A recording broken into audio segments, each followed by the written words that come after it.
Efésios capítulo 3, do versículo 14 ao 21. Diz assim a palavra do Senhor.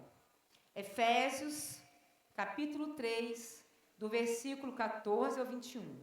Por causa disso, me ponho de joelhos perante o Pai de nosso Senhor Jesus Cristo, do qual toda a família nos céus e na terra toma o nome, para que, segundo as riquezas da sua glória, vos concedas e sejais colaboradores com poder pelo seu Espírito no homem interior, para que Cristo habite pela fé no vosso coração, a fim de, estando arraigados e fundados em amor, podeis perfeitamente compreender com todos os santos qual seja a largura, o comprimento e a altura e a profundidade, e conhecer o amor de Cristo, que excede todo entendimento, para que sejais cheios de toda a plenitude de Deus.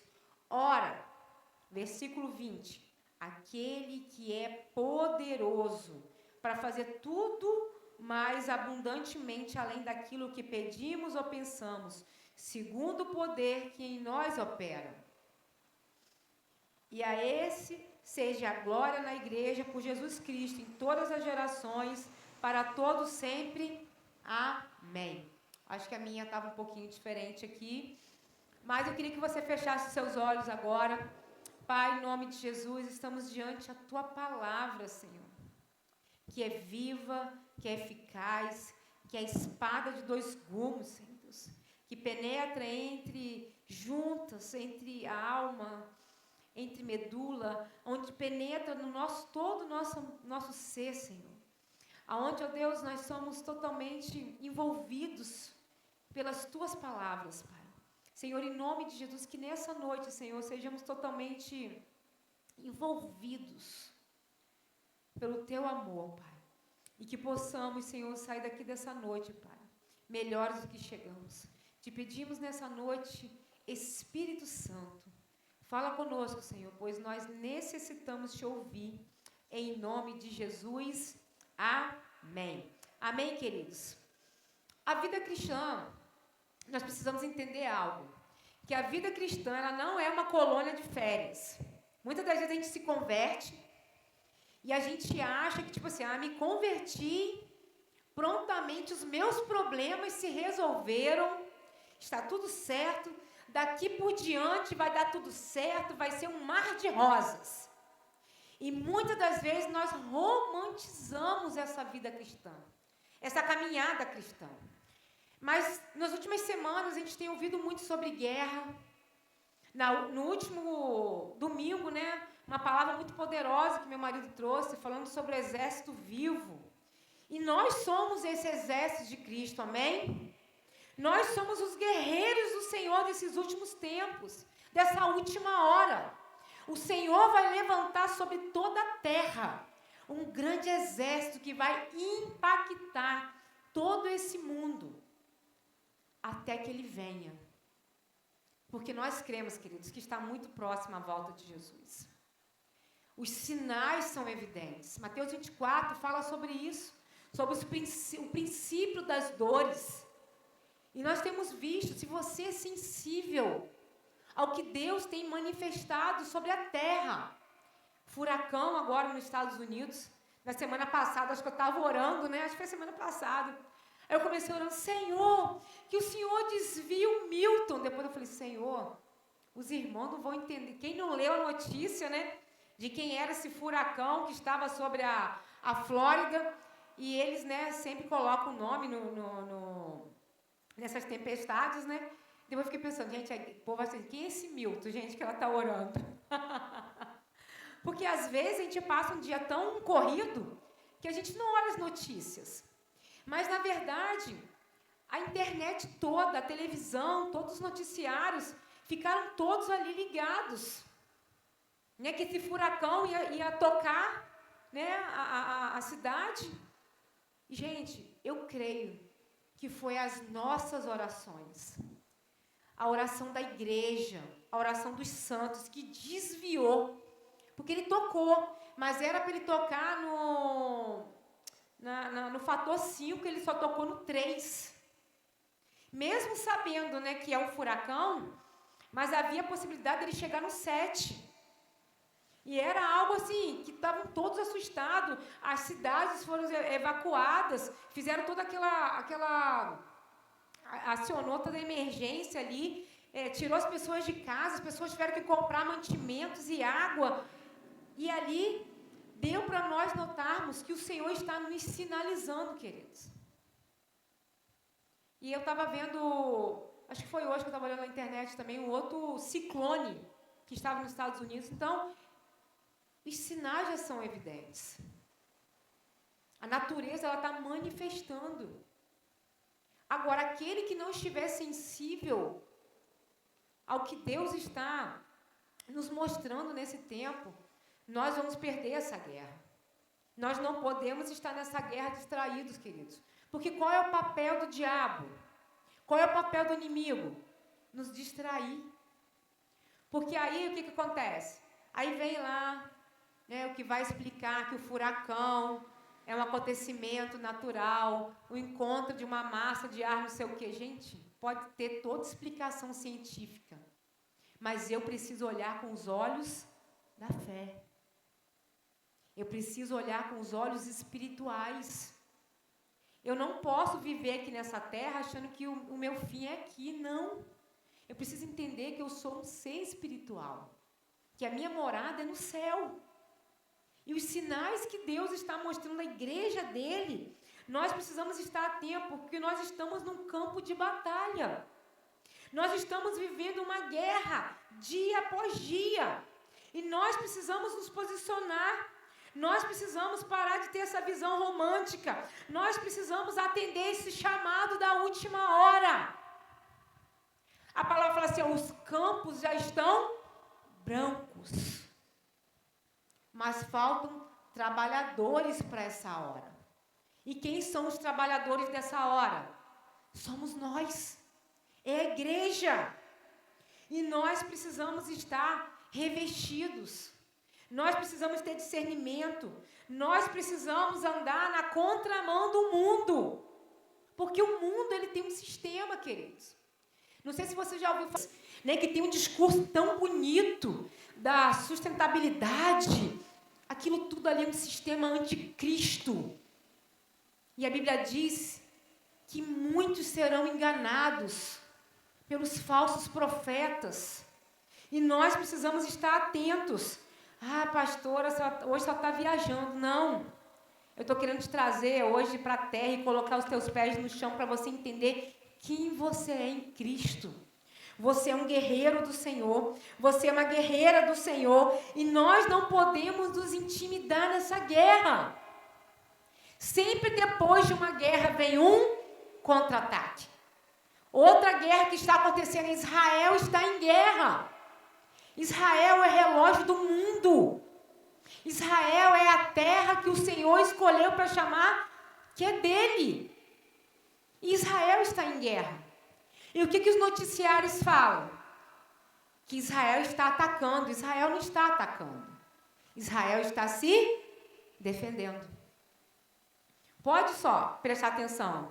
Todo noticiário fala, e houve um ataque, e houve um ataque. Mas, na verdade, em todo o tempo que Israel esteve em guerra, não foi porque ele foi procurar a guerra, é porque ele foi atacado. E assim como a Terra Santa está sendo atacada, nós também estamos sendo atacados pelos inimigos de Deus. Nós sabemos que o ladrão veio senão para matar, roubar e destruir. E que o inferno, ele conspira contra a nossa vida. E nós precisamos estar atentos, queridos, que existem espíritos malignos tentando impedir que a igreja avance, que a igreja rompa, tentando impedir que a igreja vivencie aquilo que o Senhor determinou para essa última hora. Virá sobre nós um grande avivamento, amém? Eu creio que nós viveremos um grande avivamento. Mas para que esse avivamento chegue, eu creio que a pastora Shana, eu creio que a igreja vai ser perseguida. Eu creio eu creio que nós iremos viver uma perseguição, para que realmente a gente possa ali, entrar num lugar estreito e entender que não existe outro caminho. E nós precisamos estar preparados para esse tempo. Nós precisamos entender que do alto nos foi dado esse poder, queridos. O Senhor já liberou sobre a sua vida.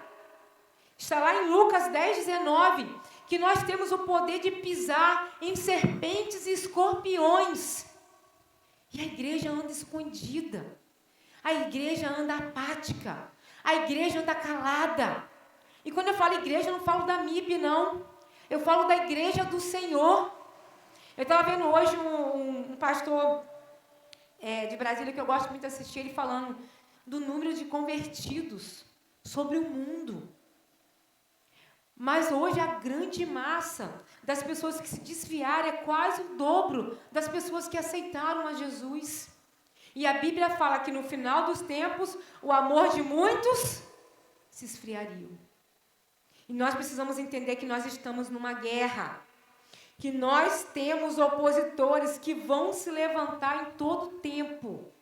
Em todo tempo que a igreja se levantou, desde Atos, quando a igreja nasceu, sempre houveram os opositores. Sempre houve essa batalha. E eu preciso assumir o meu papel.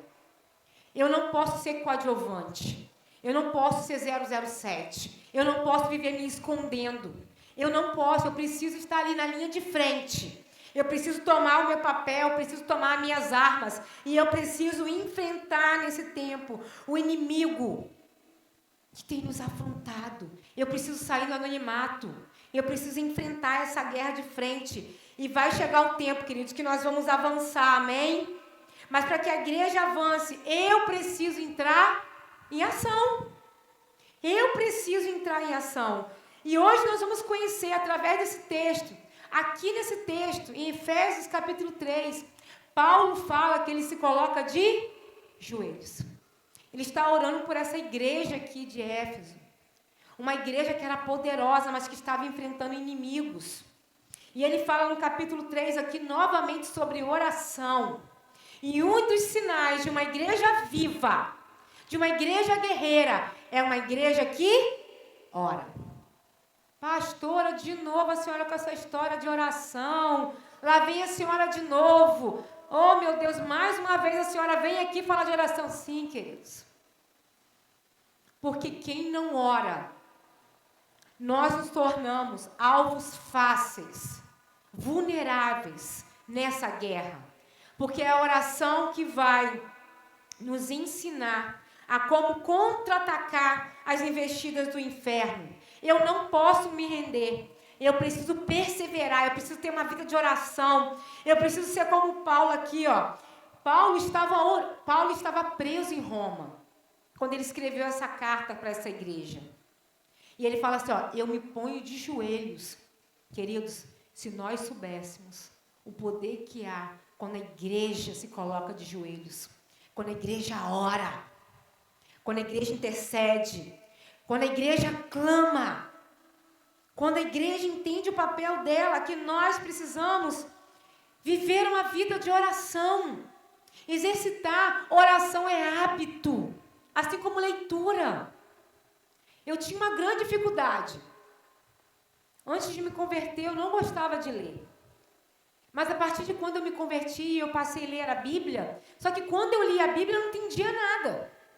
E a partir de quando eu me converti, eu comecei a ser despertada pela palavra. E eu comecei a fazer vários seminários. Eu fiz seminário teológico, seminário de estudo da Bíblia. Tudo que era envolvido a palavra, eu meditava, eu mergulhava, eu tinha sede e eu lia. Só que hoje, você tem várias versões da Bíblia, né? Você quer ler algo mais atualizado, você bota a NVI, né, que é a nova versão internacional, que é a linguagem de hoje, e você lê lá tranquilamente. Mas antigamente não tinha isso. Era só Almeida, e não tinha essa questão de corrigida, revisada, atualizada, nada disso. E você ficava olhando aqueles termos ali, meu Deus, como é que nós outros, meu Deus, o que é nós outros? Mas eu passei o quê? A estudar, a ler bons livros, a mergulhar na leitura. E como que isso aconteceu? através de uma vida de oração. Eu orava e botava a mão na Bíblia e falava, Senhor, eu preciso aprender isso aqui. Eu preciso meditar na Tua palavra. Eu preciso aprender o que está escrito aqui. E foi a partir de uma vida de oração, de intimidade com o Senhor, porque quando nós temos intimidade, Deus revela quem Ele é. Há um mês atrás, mais ou menos, quando eu comecei a falar de oração aqui, eu falei dessa questão de intimidade, está lá em Mateus 6. O Senhor nos ensina a entrar no nosso quarto, a fechar a nossa porta. No seu quarto só entra quem é íntimo seu. E com o Senhor não tem diferença. Deus só se relaciona com quem é íntimo dele. Com quem tem vida de oração. O inferno treme quando nós colocamos o nosso joelho no chão. O inferno treme quando a igreja entende o poder que há na oração. Eu estava conversando com uma mãe e estava falando para ela assim, ó, irmã, não existe poder maior do que o poder de uma oração de uma mãe. Não tem pastor, não tem apóstolo, não tem ninguém com mais autoridade que a oração de um pai e de uma mãe. Porque foi dado para nós, sobre os nossos filhos, essa autoridade. Por isso que eu sempre falo, ore pelos seus filhos. Ore. Coloque a mão. As minhas estão dormindo, eu vou lá no quarto, eu coloco a mão na cabeça delas e eu oro. Senhor, em nome de Jesus, eu repreendo, Senhor, toda má amizade. Eu repreendo, Senhor, em nome de Jesus, todo dardo inflamado contra a vida das minhas filhas. E eu tenho exercitado essa vida de oração há 24 anos, porque eu entendo que a minha oração, ela move os braços de Deus. É a minha oração que vai me fazer alcançar lugares novos com o Senhor. É a minha vida de oração que vai acionar ambientes novos. Ezequiel fala de um rio. E à medida que ele ia entrando naquele rio, ele ia o quê? Se aprofundando. Assim é uma vida de oração com o Senhor. À medida que você passa a orar, você se aprofunda nele. E eu lembro quando eu comecei, quando eu me converti há 24 anos atrás, eu não sabia orar. Porque eu tinha vindo do catolicismo, e no catolicismo é o quê? É só repetição. Você só repete a oração, a reza. Mas quando eu me converti, eu entendi que uma vida de intimidade com Deus é uma vida de oração. E é muito diferente de você repetir palavras. Porque quando você repete palavras, aquilo ali não gera profundidade. Mas quando você abre o seu coração e você fala para Deus, Senhor, eu não sei orar. Me ensina. Me ensina a orar. Coloca na minha boca as tuas palavras. E o que mais você vê falar na Bíblia é sobre oração. Jeremias fala muitos. Jeremias 29 fala, então me invocareis, passareis a orar a mim, e eu vos ouvirei. Clamas a mim. Nós precisamos ter uma vida de oração. Nós precisamos ter uma vida de intensidade com o Senhor. Paulo ora pelos Efésios. Ele ora pela essa igreja.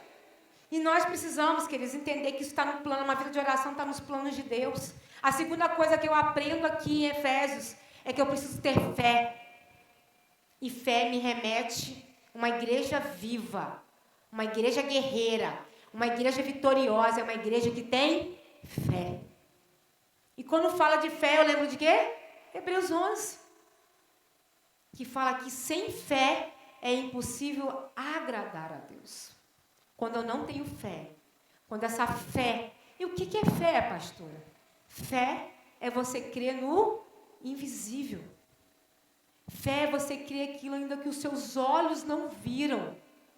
Fé é você crer que o futuro é logo ali.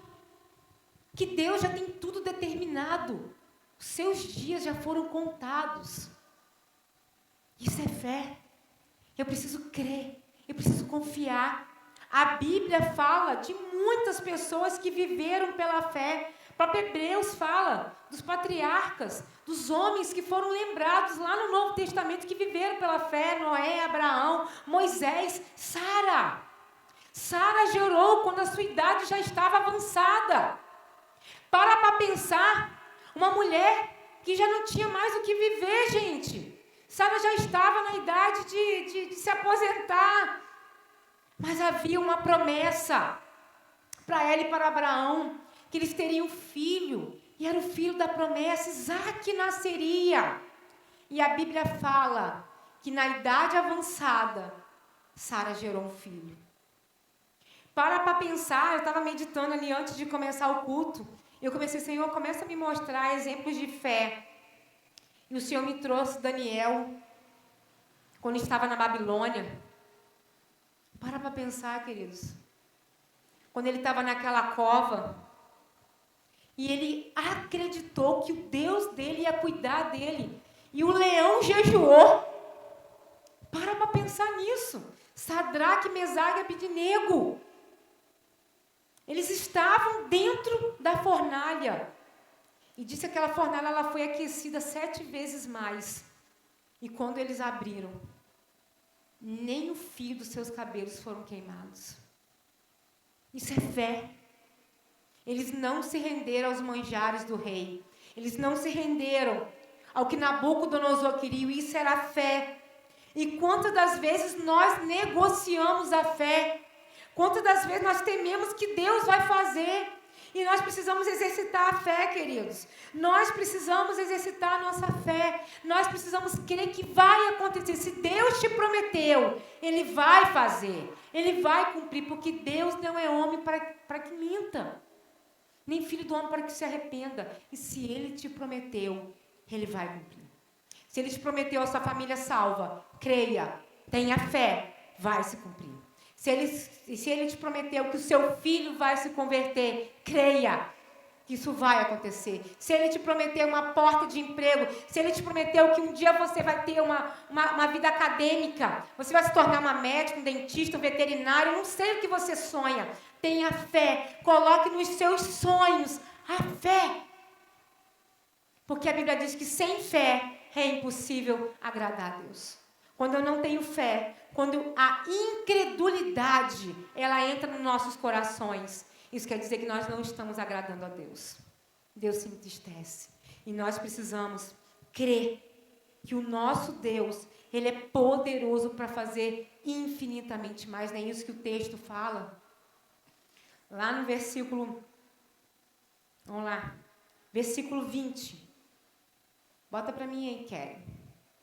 Ora, aquele que é poderoso para fazer infinitamente mais de tudo aquilo quanto pedimos ou pensamos, conforme no seu poder que opera em nós. Que poder é esse, queridos?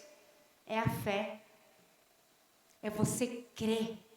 E aí ele começa a falar assim, ó, aquele que é poderoso para fazer infinitamente mais de tudo aquilo que eu peço.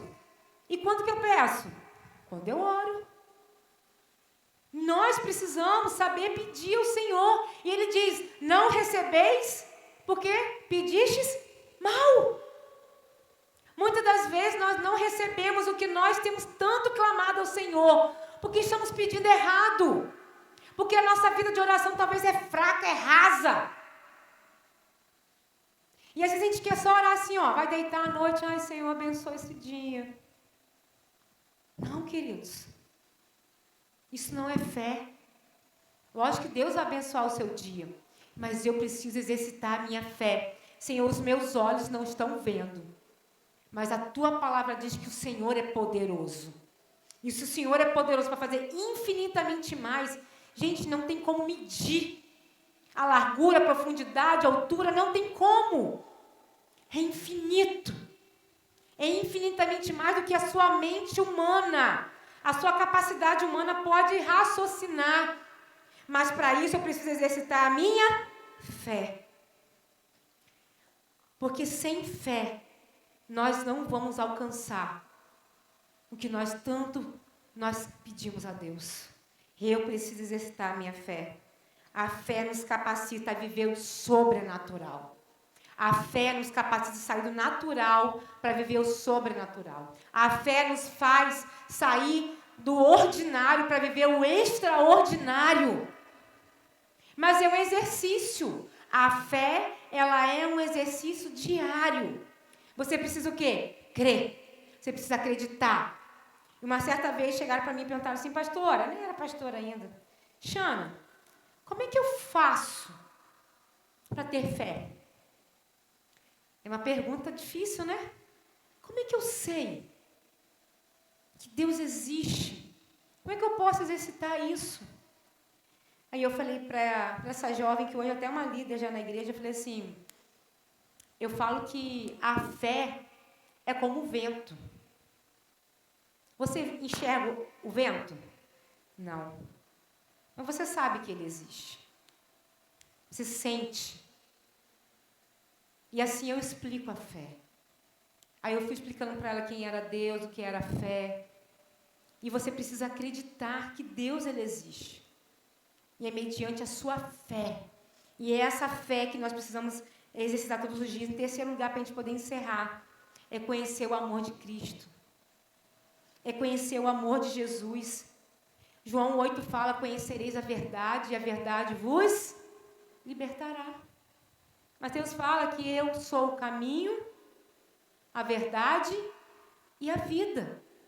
Quando eu conheço a Cristo como meu Senhor e Salvador, tudo se torna mais fácil. E uma igreja guerreira, uma igreja viva, uma igreja que entende o papel dela na sociedade, é uma igreja que conhece o amor de Cristo, que conhece o amor de Jesus e exercita esse amor todos os dias. Uma igreja viva. É exatamente isso aqui que Paulo fala. É uma igreja que crê que é Jesus, é o cabeça. É Ele que comanda, é Ele que regra a nossa vida, é Ele que domina a nossa vida, é Ele que cuida, que nos livra. Nós não podemos nos acovardar, queridos. Nós não podemos nos omitir. Nós precisamos levar esse conhecimento avante. Nós precisamos levar Jesus adiante. Nós precisamos levar outras pessoas a conhecer a Cristo. Uma igreja viva. Eu falo que a igreja é um organismo vivo. Todos que estamos aqui dentro, nós precisamos vivenciar essa experiência de levar Cristo a outras pessoas. Há quanto tempo você não fala de Jesus para uma pessoa? Há quanto tempo você não fala do amor de Jesus para alguém? Há quanto tempo nós não fazemos outras pessoas a conhecerem a Cristo? Não é só estar no púlpito, não. É no seu dia a dia. É na sua escola. É no seu testemunho. É no seu trabalho. As pessoas estão sofrendo. As pessoas estão indo para o caminho mau. As pessoas estão se perdendo. E como nós temos nos posicionado nesse tempo como igreja? Porque uma igreja viva é uma igreja que trabalha, é uma igreja que coloca a cara na rua, que coloca a cara a tapa, que entende que nós precisamos preparar o caminho do Senhor. Ah, pastora, mas quem preparou o caminho do Senhor foi João Batista. Sim, mas a igreja hoje está preparando um mundo para a volta de Jesus. Somos nós, queridos. 3 sinais de uma igreja viva. Uma igreja que ora, uma igreja que tem fé, uma igreja que confia, reconhece a Cristo como seu Senhor e Salvador. E mais, uma igreja que não se cala, uma igreja que abre a boca e fala, uma igreja que prega, uma igreja que vive. E não é só pregar com palavras, não. É uma igreja que vive com um testemunho. E quando eu estava terminando essa palavra, e estudando um pouco sobre a igreja de Éfeso, o Senhor me fez me lembrar de Apocalipse 2. Coloca para mim aí, Kelly, por favor. Apocalipse 2, do versículo 2 ao 5. Naquele período, Paulo orava por essa igreja. Mas em Apocalipse, o Senhor novamente cita essa igreja.